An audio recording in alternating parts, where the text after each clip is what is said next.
kandi nifuza mukuri muze kukurikira ndizera ko muri wabumugisha uno munsi wa none ku ijambo ry'Imana tugiye guhura naryo. Muri introduction ndaraje mu ijambo ndakindi na amavuta. Ijambo tugenderaho ni mu gitabo nkunda cyane, ni chapitre nkunda. Bigabiroza kwicara hano adufasha gusoma. Paul nawe ushaka kwicara ari ushaka kwicara mama Joshua cyangwa noneho kugira ngo muje kumfasha gusoma. Fata za Bibiliya zanyu kugira ngo turaje gufatikanya, kugira ngo mwumve neza ijambo turi bugendereho. Ugabanya na mikrofone ugabanya. Dawudi yaravuze ngo you anoint my head with oil. Iryo jambo turi bugendereho, you anoint my head with oil. Dimanche ishize nababwiye amavuta. Ubundi kugira ngo mwumve ko kintu neza, ubundi mu isezerano rya kera umuntu bakagomba kuba basize amavuta. Yaragomba kuba ari umuntu ufite akwije ibintu bitatu. Icyambere yaragomba kuba ari umutambyi. Icyakabiri akaba ari umuhanuzi. Icyagatatu akaba ari umwami. Niyo mpamvu abantu benshi kubera kudasobanukirwa ijambo ry'Imana, ari twese ko dusoma siko tunganya kumva, ari cyo twita understanding, comprehension, comprendre, kumva, gusobanukirwa. Ubundi texte iri standard ku bantu bose ko musoma, ariko behind text harimo ibintu bihishwemo arizo bivamo imbaraga zo guhishurirwa. Ubundi ntitwahishurirwa hatabaye Imana kukugenderera ikaguha izindi mbaraga. Hari abantu benshi badavuga ngo Jesus, zenda tukagira ngo zenda ijambo izina rya kabiri rya Yesu ni Kristo, cyangwa ni Kristo. Ariko ubundi iri jambo Kristo risobanurwa ngo wasizwe. Ntabwo ari izina rya kabiri rya Yesu, ni bisobanurwa ngo wasizwe amavuta.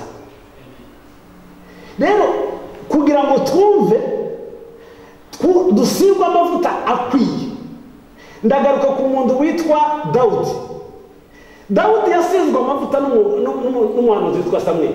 Mwese murabizi. Ariko amavuta yamusize yayamusigiye mu nzu, nta bantu bahari baba mubona. Niyo mpamvu yatumye Dawudi nubwo yari umwami yari yarasizwe atigeze aba umwami ukomeye ufite imbaraga ngo adomine ayobora ahantu hose. Yari akiri amavuta y'intambara, amavuta y'ingwano, amavuta y'ibibazo. Ariko musanye muri Samweli haraho kandi bongeye kandi kumusiga amavuta bwa kabiri. Sinzi niba mubizi. Bamusize ayo mavuta noneho niwe yabaye kuba umwami ukomeye ushobora kuyobora hose. Reka turebe amavuta dufite n'aya.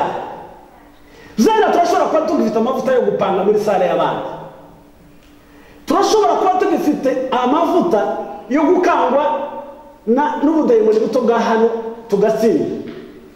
Turashafite amavuta yo gukora akazi cyangwa tugashaka amafaranga titunayabona. Rero duhindure, dushaka amavuta masha, amavuta atuvanya ku rwego rumwe tugenda ku rundi. Niyo nshaka ngo mwumve icyo nshaka kuvuga kugira ngo bitugirire akamaro, bidufashe. Ubundi ntaho nabisomye ariko nibyo nahishurije no kwita cyane. Gusenga bishobora kuguha imbaraga zo mu mwuka, ariko nasanze ijambo rigere zari hindura, rigere gukura ku rwego rumwe imyumvire imikorere, imitekerereze nishobora kuguhindura. Ubundi ijambo ry'Imana rishobora kukuderivura rikagukura mu rwego rumwe, imyumvire yo hasi, kutagira kapasite yo kubona kure, kutagira ijambo ry'Imana rishobora kuguhindurira ubuzima ukagenda ku rundi rwego. Rero nituryumva riradufasha kandi riratugirira akamaro. Living in the goodness of God. Kubaho mu buzima cyangwa se kugendera cyangwa gutura cyangwa kuba mu buzima mu munezero mu mbaraga udevelope uko ushaka, ariko tukagendera mu buzima bwo muri Kristo Yesu kandi buduhindurira ubuzima bukaduheza amavuta amasha yo kutushira ku rundi rwego. Ntabwo waremewe kuguma uko wari usanzwe umeze, nta nubwo waremewe kuguma muri nivo wanyemo kuva kera. Niyo mpamvu Dawudi yavuze ahangaha ari jambo turimo kugenderamo. Iri jambo rikubiyemo amagambo 6. Iri jambo rivuga ngo you anoint my head with oil. Ririmo amajambo 6 kugira ngo tubashe kubyumva neza ritugirire akamaro. Rero twese twumvishije amavuta icyo bivuga, ariko rero kugira ngo tubanze dukomeze rino jambo, Imana yaduhamagariye gukora iki? Imana yaduhamagariye gukora iki? Icyo kintu hari igihe tubaho ariko tutazi icyo twahamagariwe kuba. Ushobora kuba warahamagariwe kuramya Imana cyangwa kuririmba, iracupa uramwana muri mwana mwanya wo kunywa amazi bashize, ni mwanya wo y'Imana.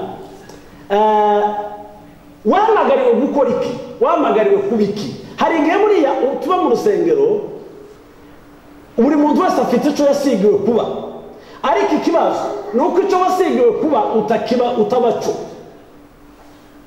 Ubwo ni ubuhombe kandi ntiwanakuka kandi nta naho washobora kugera. Utugiye kumva neza ahangaha, gusigwa wasigiwe iki? Kugira ngo twumve rino jambo, reka dusome, bigabire nasome vuba, soma Abaefeso 2, Abaefeso 2:10. Dusome mu izina rya Yesu. Kuko turi abo yaremye, ituremeye imirimo myiza muri Kristo Yesu. Yaturemeye imirimo myiza muri Kristo. Iyo Imana yiteguriye kera kugira ngo tuyigenderemo. Aha, muvanga Imana yariteguye kuva kera. Reka kubwira icurico, nimba uri umuririmbyi, nimba uri umunyamasengesho, nimba uri umuvugabutumwa, nimba uri akazi kose ukora mu nzu y'Imana, nimba uri umucuranzi, nimba uzi upanga izuba, nimba uzi ukora ama mikrofone, icyo uzi ukora cyose, twahamagariwe kugira ngo tukore imirimo myiza yo muri Kristo Yesu. Iyo ukora uyisige, uyikore neza. Tugakora ikintu ngo nirangiza gukora ikintu abantu bakireme ko gifite amakemwa cyangwa kidakoretse neza, ubundi ugomba gusigirwa gukora neza. Nimba warahamagariwe gukora podium ngo ise neza, bikore n'imbaraga zawe zose kandi urangiza ubisenge, ubwira Imana ngo wambamagariwe gukora ibi, usigira amavuta kubikora neza. Umuntu wese uzaza ubibona, azabibona yishime, aramye Uwiteka Imana. Tugakora ikintu ngo nurangiza ubone gisa nabi, sigirwa gukora icyo, ariko gisigirwa kugikora neza, ukibona wese anezerwe, kuko niho hari mu mugisha wawe, niho harimo imbaraga zawe, niho harimo gukomera kwawe. Niho havuze ngo kuko turabo yaremye ngo ituremeye imirimo myiza muri Kristo Yesu. Muri Kristo Yesu hari abantu bazatekereza ko baremewe ibindi bintu. Nta bindi bintu waremewe imirimo myiza muri Kristo Yesu. Kandi imirimo myiza tuyibonera hehe? Imirimo myiza tuyibonera mu nzu y'Imana, iyo twita urusengero. ubundi kubera imperuka hari abatazi ko eglise ari Yesu yadusigiye eglise, ni projet Yesu yadusigiyemo kugira ngo imirimo myiza muri Kristo Yesu tuyikorere mu itorero kandi tuyikore neza kandi iheshe Uwiteka Imana yacu icubahiro. Amen. Amen. Nico twahamagara. Ni byiza gutahura icyo ukora mu nzu y'Imana ukagikora ukamakisimiza, ukagikoresha imbaraga ku rwego ruheka.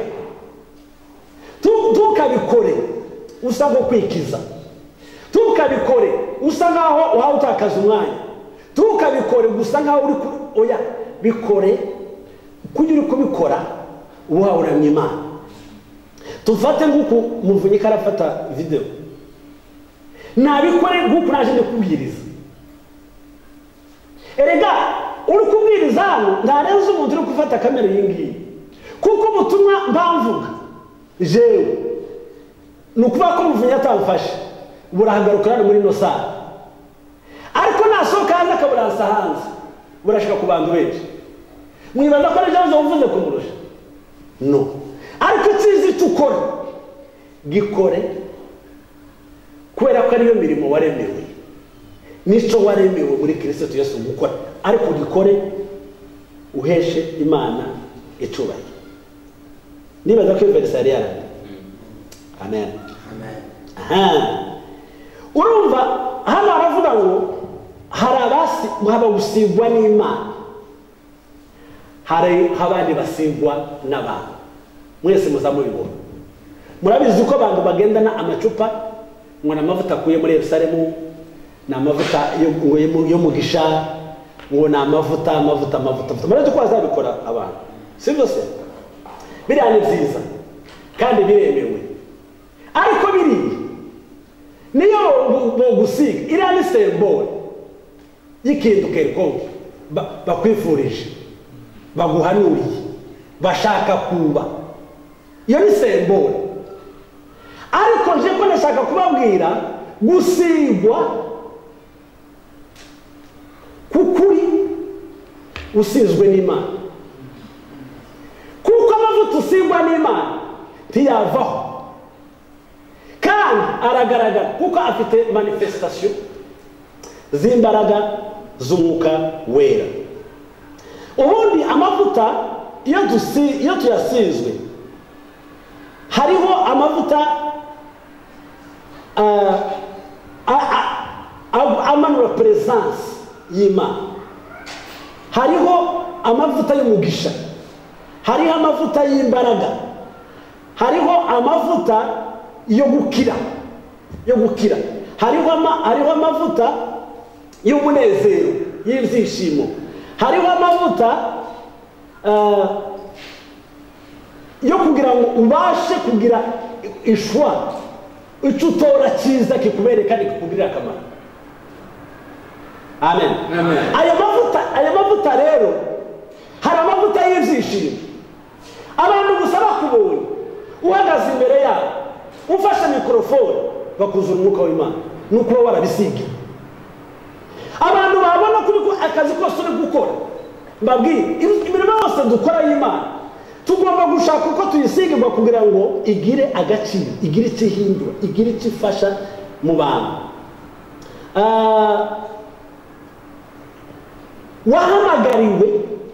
Twahamagariwe gusigirwa cyangwa gusigwa mu buzima bwacu.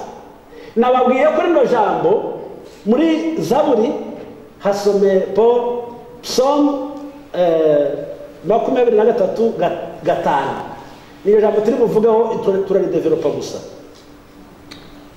Zaburi 23:5 aravuga ngo untunganiriza ameza mu maso y'abanzi banjye, usize amavuta mu mutwe, igikombe cyanjye kirasesekara. Amen. Amen. Amen. You anoint my head with oil. Ijambo rya mbere, when God appoints me, He anoints me. iyo Imana intoye kunsiga ibisize kugira ngo sigigwe gukora ikintu, iba yamuhagurukije, iba yagutoye, iba yagupentinze, wowe ndagusigira iki. Niyo mpamvu kenshi tuzadusenga ariko ntidushake ko dusigwa amavuta ngo dusigirwe ikintu twahamagariwe kuba, kandi icyo twasigiwe icyo ari cyo cyose kigira umumaro kandi gihindura amateka y'abantu. The one who calls you is faithful and he will do it. Hano Abakolosayi ba mbere, Abatesalonika ba mbere, Abatesalonika ba mbere 5:25 bigabiro hasoma.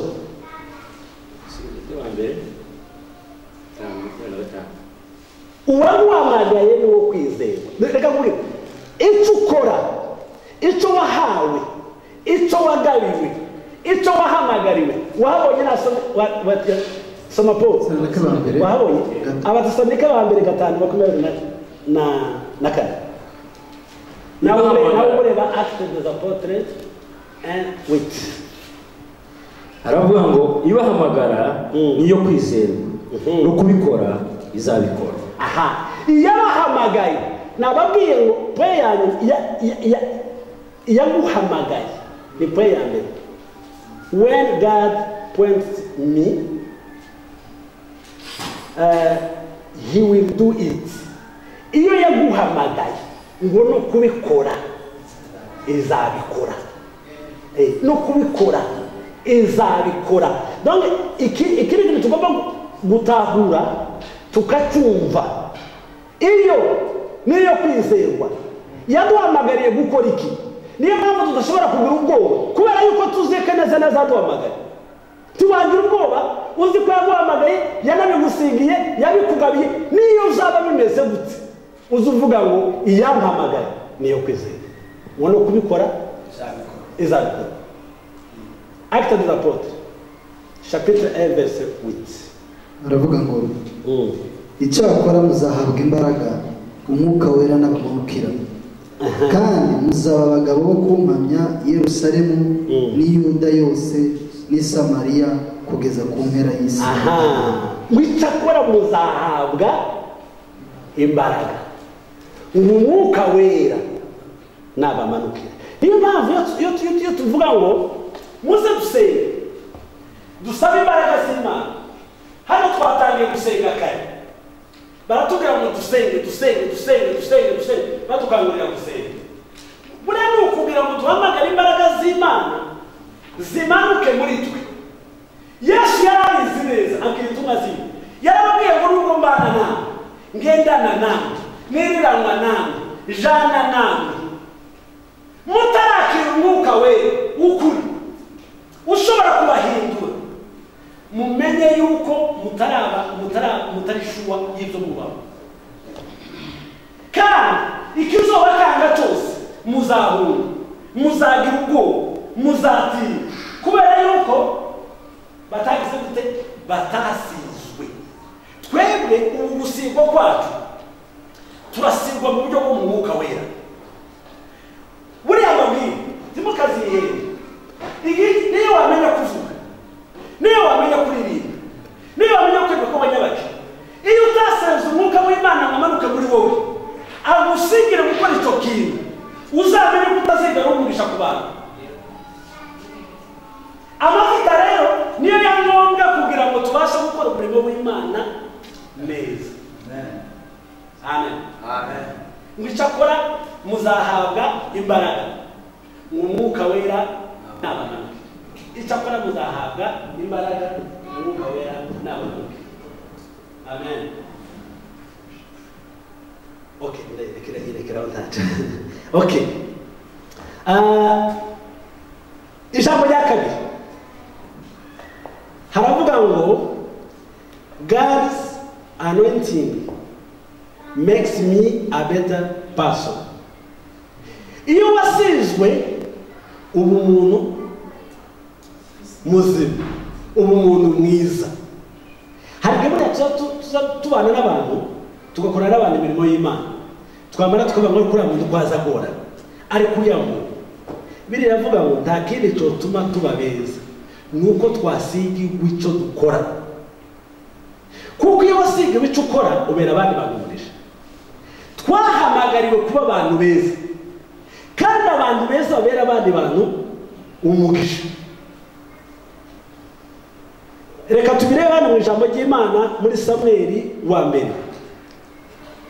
Samweli wa mbere chapitre 10 verset 1 kugera kuri 7. Wahabonye mbere mwembi bigabira cyangwa aravuga ngo nuko Samweli yenda imperezo y'amavuta ayamusuka ku mutwe, aramusoma aravuga ati mbese ibyo si ibyo byerekana ko Uwiteka akwishimishije amavuta, akwimikishije amavuta ngo ube umutware wa gakondo ye. Ukiraho ngaho ubundi dusigirwa yasigiwe amavuta kugira ngo abe umwami, kugira ngo abe umuyobozi, kugira ngo ayobore abantu, kugira ngo abere abantu umugisha, kugira ngo yigishe abantu, kugira ngo hariyo abantu baza bashaka kuba ikintu batasigiwe kuba. Iyo ushaka gukora ikintu utasigiwe kuba birakugora. Niyo mpamvu bari yavuze ngo igituma amavuta yashizweho ni ukugira ngo ubiki. Niyo mpamvu tugomba gukora iyo bwabaga kugira ngo amavuta y'Imana atubeho. Amen. Tugomba gukora ibishoboka byose kugira ngo amavuta y'Imana atubeho. Amen. Inani yaziko nibutse ko ndari kuri live nihangane mwana ane ni mu rugo.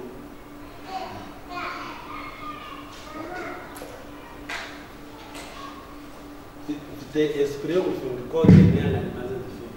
Hari genza bire ariko nubishengo bakuzi.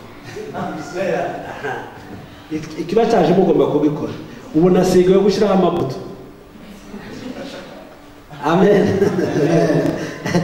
Gakomeza nuko ubu numara gutandukana nanjye uraza gusanga abagabo babiri mu gituro cya Rasheli mu rugabano rwa Benyamini i Serusa.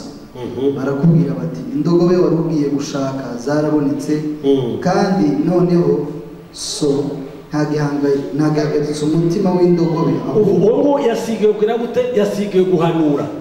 Karahanura karabwira ati wowe tugira ikibazo tuhagarika umutima. Yamunyuzeho n'umuhanuzi arakarabona bose icyo yasigiwe kuba kiragaragaye, gitanze ihumure.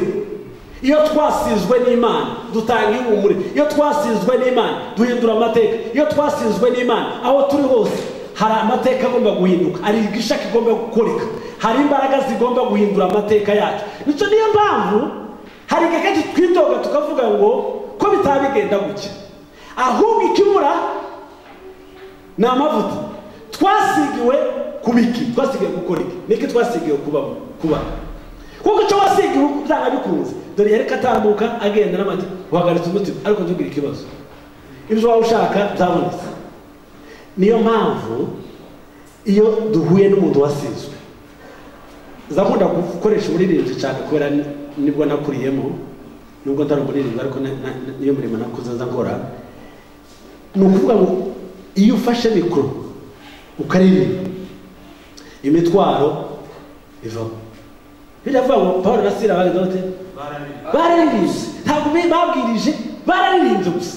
Bararirimba imigozi iracika, inzugi zirakinguka, nta kindi bakoze. Basigiwe uwo mwanya kuramya Imana, barayiramije gusa, ibindi birikora. Iyo amavuta amanutse muco wahawe byanga bikora, igitangaza kirakoreka, byanga bikora. Duharanire gusigwa. Uzuzuka mu gitondo, nimba uje mu materaniro, nimba uri ikintu dukora, umbwira ngo Mana uyu munsi usigire kubiki, uyu munsi usigire gukora iki, uyu munsi usigire kuba uyu munsi usigire kugenda gukora iki. Kuko utagisigiwe ntacyo gitanga. Komeza. ahubwo ahagaritse uwawe ari aho avuga ati noneho iby'umwana wanjye ndabikika nte. nkomeze kuri 3 simbuka kuri 7 aravuga ngo warasomye sisi oya soma kuri 6 umwuka w'Uwiteka ari bukuzeho cyane uhanurane nabo. umwuka w'Uwiteka ari bukuzeho cyane, ni nko kuvuga ngo uri busigwe cyane, gusigwa cyane. umwuka w'Uwiteka ari bukuzeho cyane, umwuka arakuzaho cyane, urasigwa cyane, urahishurirwa cyane, urerekwa cyane, urabona cyane. dushaka amavuta menshi ahindura ubuzima, tuba abantu bafite amavuta menshi yo guhindura. hari ikintu je namenye, icyo dukora cyose ntigitanga umusaruro twari twiteze.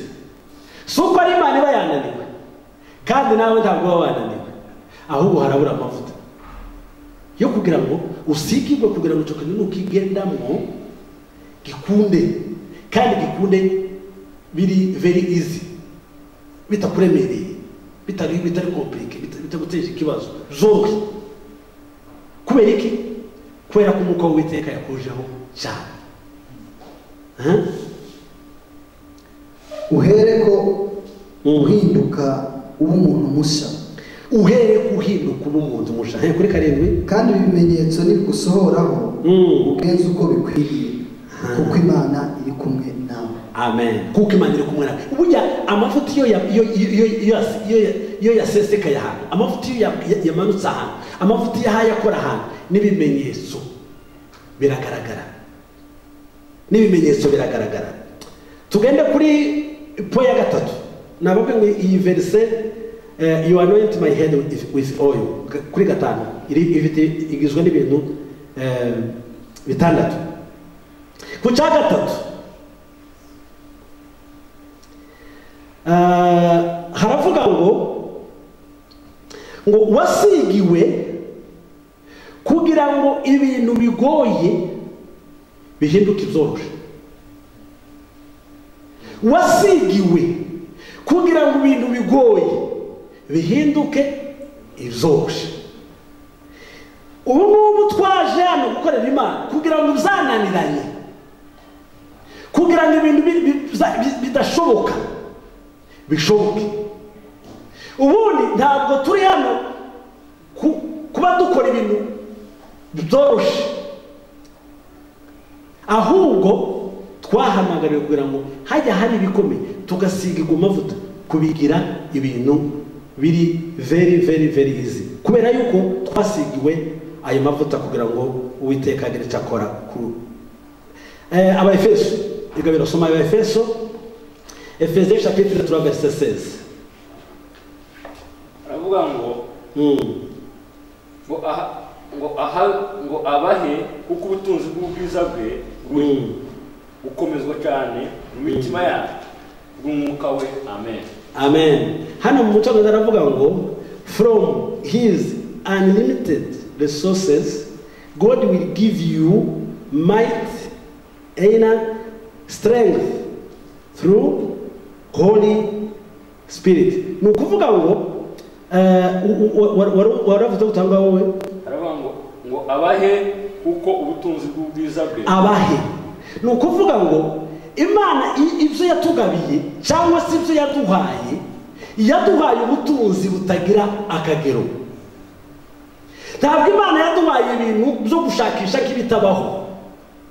hari ubutunzi bwacu bubura, hari ibyo twagabiwe tutabona, hari ibyo tudasingira, hari ibyo ariko twahawe ubutunzi budasanzwe. ni ukuvuga ngo amavuta y'Imana yaje aserura ibyawe byabuze, kazandama zari zabuze ariko zari zihari, ariko ntabwo yarazi. twasigiwe kugira ngo ibyo twaremewe kubamo, ibyo twaremewe guhabwa, tubashe kubisingira bitworoheye. hariho imitwaro n'imisozi tudashobora kureba, ariko twahamagariwe ubutunzi budasanzwe, ubutunzi bukomeye. Iyo tuvuze ubutunzi ni iki? Deja ni opposite y'ubukene. Kandi ibyo twahawe nitwe twahawe kugira ngo tubigaragaze, bisohoke hanze, tubisome, tubibone, tubigenderemo, tubihagararemo, tubashe kubisobanukirwa. Hano muri Paul soma Abafilipi chapitre 4 verset 3.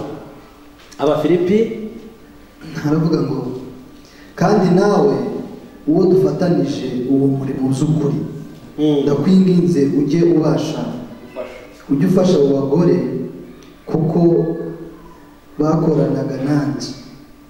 Abafilipi 4:13 shobozwa byose na Kristo umpa imbaraga. Amen. Shobozwa byose niko Paul yavuze, shobozwa byose ibyakunaniye, shobozwa byose.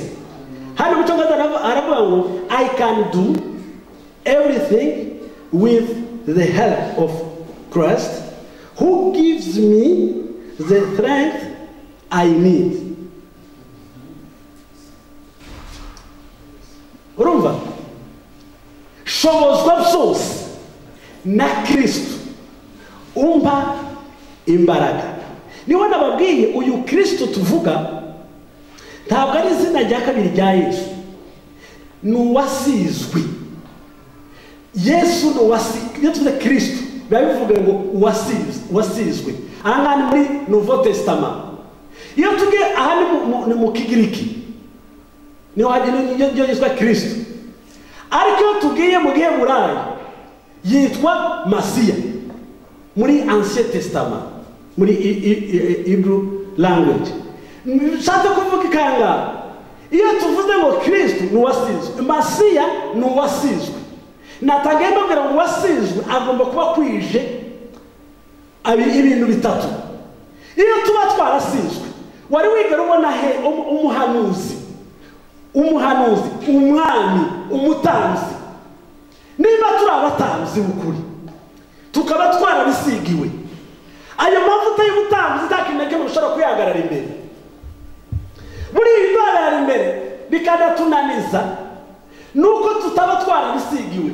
Noneho Pawulo kubera yabisobanukiwe yaravuze ngo shobozwa byose na Kristo umpa imbaraga twahawe zishobora kuturenza imisozi. No twita imisozi ituremereye igoye cyane, ariko tuyigezemo dushobozwa byose na Kristo uduha imbaraga, kuko turi kumwe na Yesu wasigiwe gutsinda. Natwe yadusize ayo mavuta kugira ngo tubashe kugenda turi abatsinzi. Amen. Sinzi nimba tuzatugera ahantu tukavuga ngo ushobozwa byose na Kristo umpa imbaraga. Iyo dutewe cyangwa tugize ibibazo cyangwa tugize intambara, ntabwo tuzatuvuga ko dushobozwa byose na Kristo duha imbaraga, ahubwo dutekereza ko byatunaniye kandi twatsinzwe. Ariko ushobozwa byose na Kristo umpa imbaraga. Ijambo rya kane point 4 haravuga ngo God's anointing makes the impossible possible. Siko bivuga? Haravuga ngo Imana yansigiye gufata ibyananiranye guhinduka ibyoroshye bishoboka, ibyananiranye bigahinduka ibishoboka. God's anointing makes the impossible possible. Nico abantu basizwe amavuta y'Abakristo nico bavuze. Ntabwo turi abantu bo hasi bo kuvanga ibintu mu byarazi cyangwa ibintu byarananiranye. Twasigwa amavuta y'ubutsinzi, twasiga amavuta yo kurwanya urugamba kandi tukadutsinda, dusanga bikunda. Ntabwo turi abanyabwoba, twahawe imbaraga n'ububasha. Amen. Biga birasoma Luka Luc chapitre 18 verset 27. Paul nawe urareba aba Efeso 3:20. Chapitre 18.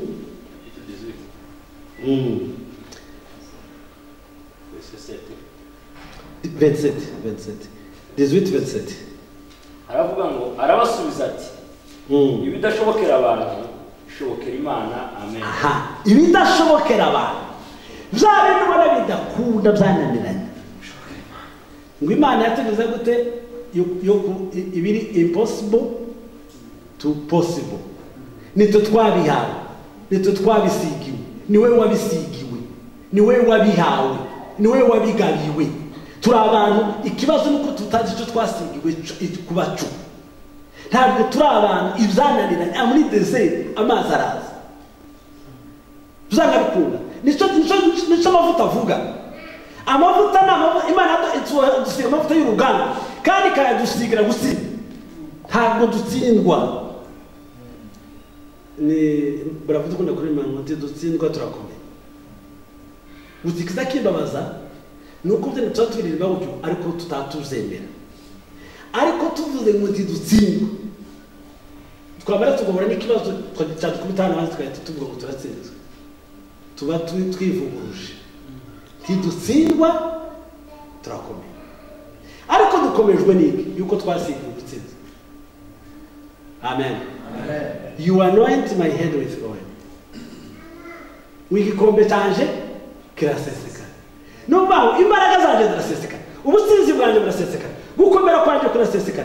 Imbaraga zanje zaburize kuko twarabisigiwe. Twasigiwe imbaraga n'ubutsinzi. Ngai Paul som Efesiens 3:20 haravuga ngo nuko ibasha gukora ibiruta cyane ibyo dusaba ndetse n'ibyo twibwira byose nk'uko imbaraga zayo zidukoreramo. Amen.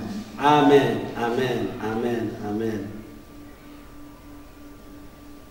Ngo tubasha cyane ikora cyane mwumve ariko twebwe kandi neza mbivuga ndumurane mpamwe jenge hari gatatu tuvuga ngo Imana ntiyashoboye kunsubiza kandi narasenze ariko hano iravuga ngo ikora ibirenze ibyo twe dusaba ariko se none kubera ko imvuga ngo narasenze ariko Imana ntiyayikora cyo cyo kwibaza rero ahubwo nuko ngomba gusigirwa amavuta y'ubutsinzi iyo uri mu mavuta intambara yari yose uhura nayo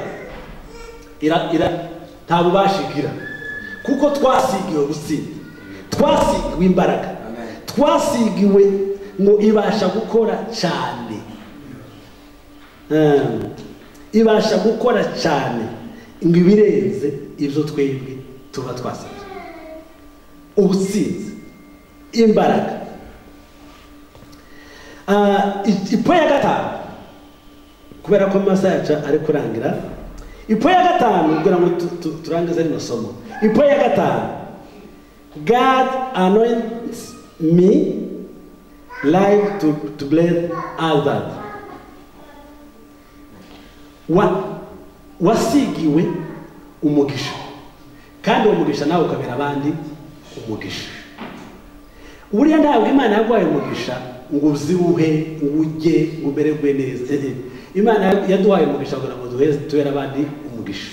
Niyo mpamvu ubundi niba Power Prayer Church igira abakristo 10 mukaza guterana muri 10 ni ukuvuga yuko ibi bintu murimo si umugisha kuri mwe kuko iyo niba ari umugisha kuri wowe kuri kutazana abandi ngo banezere kuri kudashobora gufasha abandi ngo nabo baje kubana nawe muri munezero wagize tuvuge ngiri jambo ry'Imana twumva ni wowe unyumvishije ariko mugenzi wawe nawe yari kubyumva byende wenda kumfasha cyane niba yagwe yari urutoya yari kuzamuka niba ariko byamunaniye yari kumenya ko hari amavuta adasanzwe y'Imana ashobora kumusharija akaja mu butsinzi ariko twasigiwe kugira ngo tubere abandi bantu umugisha. Reka tubisome Yesu iri jambo reka nibabwire kugira ngo muje gusoma ari umwumva cyane uri ari gato dusoma twumva Yesu niwe wabivuze iwe yaravuze nawe ngo narasigiwe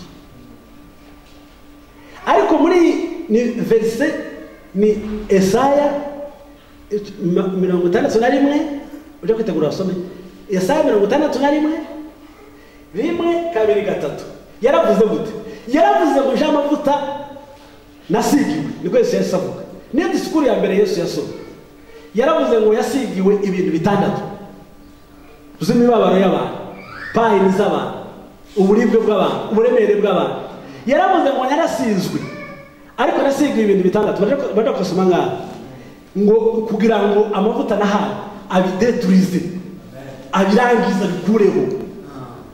None twe je nasigiwe iki, wewe wasigiwe iki, wasigiwe gukora iki? Ngo umwuka w'Uwiteka ari kuri ngo nasigiwe. Reka tubasome. Amen. Amen. Aravuga ngo umwuka w'Umwami Imana ari kuri nje, kuko Uwiteka yansize amavuta ngo mbwirize abagwaneza. Ugenda ubaraga. Amen. Amen. Reka dusubiremo tugenda tubana. Aravuga ngo umwuka w'Umwami Imana ari kuri nje. Mwibuka ko umwuka w'Imana kuri twebwe ubu nyine niko gusigwa kwacu kw'amavuta. Amavuta dusigwa ni umwuka wera. Niwe Yesu yashatse niba ko bavuga ahangaha ngo umwuka ari kuri nasigiwe iki. Kuko Uwiteka yansize amavuta ngo mbwirize abagwaneza ubutumwa bwiza. Cyo ni kimwe. We yantumye kuvura abafite imvune mu mutima no kumenyesha imbohe ko zibohowe. Cyane cya gatatu. Ngo no gukingurira abari mu nzu y'imbohe. Cyo ni cya kane. Kandi yantumye no kumenyesha abantu umwaka w'imbabazi z'Uwiteka.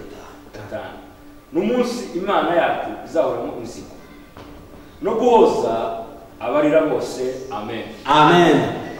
Mwabyumvise? Nibyo yasigiwe. Yaravuze je nasigiwe iki, kandi icyo wasigiwe nasigiwe kuvura abantu. Nasigiwe iki? Umwuka w'Uwiteka ari kuri nje ngo yansigiye gukora iki, gukora iki, gukora iki. Nimwe cyane neza muje kwibara murasanga ari ibintu bitandatu. Yasigiwe kugira ngo akemure ibibazo itari cyabuzanye, misiyo yari afite. Icyo yasigiwe kuba ni byiza ko twibaza no muri kano kanya ko turi hano, turi mu nzu y'Imana. Twasigiwe iki gukora? Twasigiwe iki? No hano kandi yantumye kumenyesha umwuka w'Imana ari kuri nje, kuko Uwiteka yansize amavuta mwumve ya mavuta ngo mbwirize abagwaneza ubutumwa bwiza. Yantumye kuvura abafite imvune mu mitima no kumenyesha imbohe ko zibohowe, no gukingurira abari mu nzu y'imbohe. Kandi yantumye no kumenyesha abantu umwaka w'imbabazi z'Uwiteka, n'umunsi Imana yacu izahoreramo inzigo no kubohoza abarira bose. Yantumye no guciraho iteka ab'Isiyoni barira ryo kubaha ikamba mu cyimbo cy'ivu n'amavuta yo kunezerwa mu cyimbo cy'ubwirabure n'umwambaro w'ibyishimo mu cyimbo. Ni ukuvuga ngo nasigiwe kubiki. Ni byiza ko turi abakristo uza wicara usenga Imana uvuge ngo Mana ubu ndarige tuba dusenga mu kavuyo. Nimba ukunda kuririmba, nimba ukunda gucuranga, nimba ukunda gukora serivisi hano mu rusengero iyo ari yose, fata umwanya uvuge ngo usigire iki. Nibyanga bikunda nugisigirwa, byanga bikunda hari abantu bazumva birukanga baza kureba ya mavuta, cya kintu wahawe, cya kintu wasigiwe, cya kintu washatse wagabiwe kugira ngo ijya nyuma kugira ngo turangize. Gatandatu bagutse, for every new challenge I need fresh anointing. Dushaka kugira update telefone, tugashaka kugira update computer, tugashaka kugira update GPS, ariko dukeneye natwe amavuta masha kuba update. Hano havuze ngo every challenge I need fresh anointing. Wakwibaza kwereka Yesu yavuze give me a daily bread, kwereka atavuze ngo ukwezi cyangwa 1 year. Nibya buri munsi, umva ifunguro rya buri munsi, uko arazi ngo ejo nusigira amavuta yo kubona ibindi ejo. Ariko twebwe dukoresha amavuta twari tugira muri Afrika tashobora gukora hano, kuko hano turi muri new challenge shasha.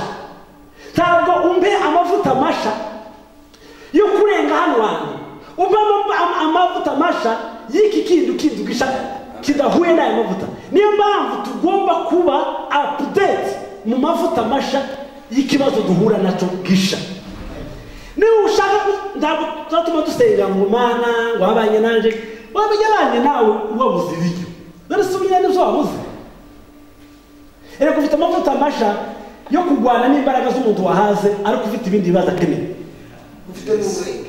Ufite ukeneye amavuta masha, cya kibazo wakabisengera kizara cyarakemutse. Ukeneye amavuta masha yo kugira ngo ujere amafaranga yo guhaga, kuko ni ikibazo. Ukeneye amavuta yo kujera urugo rwawe, urakora, umugore wawe arakora, none muzokorera Imana gute kandi mwese muba mutahari? Niyo mpamvu dukeneye amavuta masha, kuko ya masengesho yawe ya kera amwe ya bravo ya ndamusengera bari ibitaramo zindi byakasengera byarakimutse. Ari amavuta adashobora gukora hano, adashobora gukora hano, yararaye. Dukeneye amavuta masha ku bibazo bisha. Benjamin yarakeneye amavuta yo kumuhuza n'umugore, niyo amavuta yari afite muri Uganda. Nayazana ngaha ndari mukore, akeneye amavuta masha kuko ibindi bintu bishasha biyo guhura nabyo. Hano ni ashasha, agiye kurera abana, umugore aramubwira ngo nawe genda ku kazi, bamubwire ngo za amasahani, bamubwire ngo gira gute. Zo ni challenge shasha. Akeneye amavuta masha, takeneye biriya ari amavuta yari afite muri Uganda yararangiye yarakuze. Dukeneye amavuta masha. Amen. Haleluya. Ibi biri seriye. Dukeneye amavuta masha. Reka tureke gusenga ngo Mana ngo abanye naje ngo kumusozi wa Uganda. Ntabwo ari wariho. Ari nyuhe. None se karuva ko bizumvikana se. Ntabwo biri uko. Wabanye naje mu gitaramo hajya burabakaza gana sindare. Ara amavuta ntakora, bagafata amabuye bakayatembagaza ngo ave mu mazi. Okay, yatembagaje ikibazo cyo kumuza n'umugore cyarakuze. Ni amen. Ariko ndasubira kubisabiriya byararangiye. Nashaka amavuta masha yabo. Amen. Dukeneye amavuta masha kugira ngo tugere ku rundi rwego. Amen. Amen. Zananga kwica amasaha nsigaranye 6 minutes. Soma Hosea. Bigabira soma Hosea 10:12. Paul n'abareba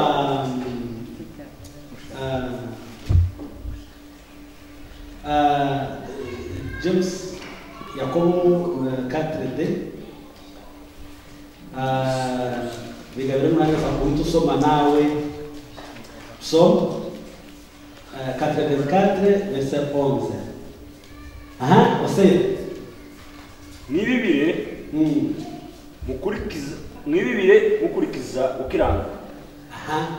Musarure mukurikiza imbabazi. Murime ibishike yanyu. Murime ibishike nukuvuga ngo murime ahantu batigeze bahinga. Ibishike niko mvuga n'ahantu bashasha. Iwacu bafite ngo ni bari nimwe si mu gisambu ni mu kibiri ni wowe utsinda ibiti ni wowe ugira gute ni wowe ukora byose nubwo ntabwo abantu bigeze bahina ntabwo woroshye ntabwo bashasha niwo watangiye murime ibishike yanyu kuko ari igihe cyo gushaka Uwiteka kugeza igihe azaza akabavugira gukiranuka. Amen. Amen. Amen. Soma James 4:2 haravuga ngo murararikira ariko ntaco mubona, murica kandi mugira ishari ariko ntimushobora kunguka. James 4:2 si Yakobo 4:2 niho ndi gusoma.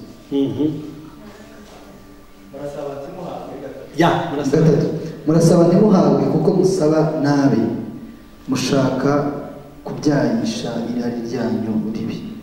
You do not have it because you don't ask God.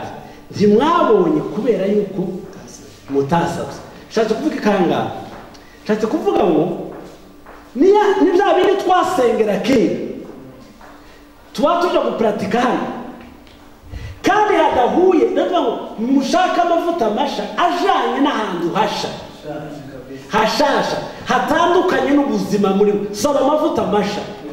Ntabwo amavuta y'Ibukavu ya Pastor Christian yakaza azaza gukora hano oya kuko ndi umuntu winjiye muri procedure ugasanga procedure imazemo agakomeza indi procedure ya kabiri ya gatatu ya kane gatanu akeneye amavuta masha kugira ngo Imana agire icyo ikora. Donc ni senga ongera usenge tukomeza uvuga za bindi bya kera senga uri mu mavuta masha ku bibazo bisha.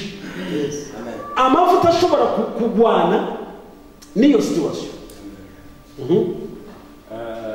Psalm 84 verset 8 abantu bagenda bagwiza imbaraga umuntu wese wo muri bo aboneka mu maso y'Imana Isiyoni. Amen. Amen. Bagenda bagwiza imbaraga z'Imana ku mavuta masha ku hantu washa kuri situation sha. Ntabwo ushobora kugwiza imbaraga mu mavuta yake. Ni ukuvuga ngo shaka amavuta masha mu bibazo bisha. Ntukomeze gukoresha ariko tuzagwiza imbaraga mu gihe tuzasobanukirwa yuko dukeneye amavuta masha. Amen. Nimba unakora na business, niba dukora business, erega amavuta y'Imana akora kuri business aba businessman abantu izukora izazo zose. Shaka amavuta masha birakora birakunda.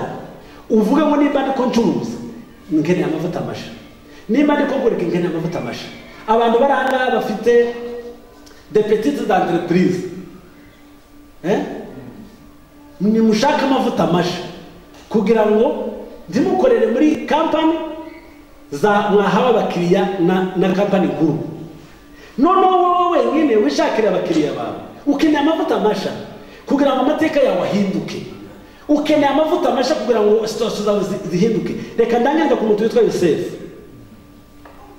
Yosef soma Genèse itangiriro 39 verset 2.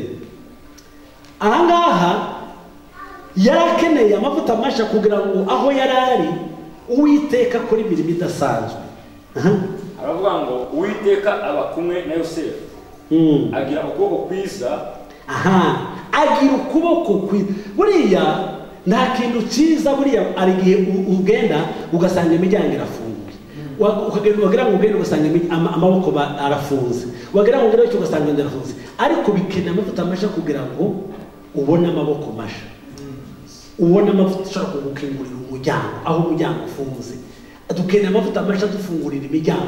Dukeneye amavuta y'ibiryo, dukeneye amavuta y'imyambaro, dukeneye amavuta ya minervale, dukeneye amavuta y'iki. Dukeneye amavuta masha yo kugira kampani no kumenya nabo mukopera kandi bakakumva. Nicyo dukeneye. Dukeneye amavuta masha. Yosefu nawe yabonye yasigiwe amagira ute aho yagiye. Yagize ukuboko kwiza, we ukuboko kwiza kumufasha gufata ukuboko kukamukomeza. Agira ukuboko kwiza abuza shebuja umunyegiputa amavuta. Amen. aha hehe muzu ya sebuje hehe mu Giputa aho igihe yari ari iwabo yari kumwe na se yari kumwe n'ab'iwabo nta kibazo yari afite ariko yagize amavuta masha mu Giputa kugira ngo aho atuye aho ari mu gihugu gishagiyemo ahagirire ukuboko kwiza ahagirire umugisha Imana imusigira amavuta yo kugira ngo challengeisha n'amavuta masha. Amen. Reka basaba babuke amasaha yashize sorry ndegeje umuntu tumwe reka dusenge usaba Uwiteka guheza amavuta masha. La demande à la contrepartie que le matin de contre sans sauter. Le côté de matin de contrepartie que le matin sans sauter. Dukeneye amavuta masha ma. Dukeneye amavuta masha Yesu. N'izina ryawe Yesu Kristo w'i Nazareti. Dukeneye gusigwa nawe Mana. Dukeneye gusigwa nawe Yesu. Dukeneye gusigwa nawe Yesu. Dukeneye amavuta masha Yesu. Hallelujah. La demande à la contrepartie que le matin sans sauter. Reka muri kano kandi usenge. Usaba amavuta masha. Aya mavuta wari usanzwe ukoreramo. Reka mu kibazo gisha n'amavuta masha sosa tuzihibuke. N'izina rya Yesu Kristo. N'izina rya Yesu Kristo. Urambaye data kandi ugira neza. Mana nawe uruhaye nawe. N'izina rya Yesu. Leso sakara na contre partique na majesta tote. Le côté de la tête contre partique na majesta contre sans voix. La demande à la contre partique côté. Reka saba Alfa ari bivuga ngo Bartimayo akapata kuona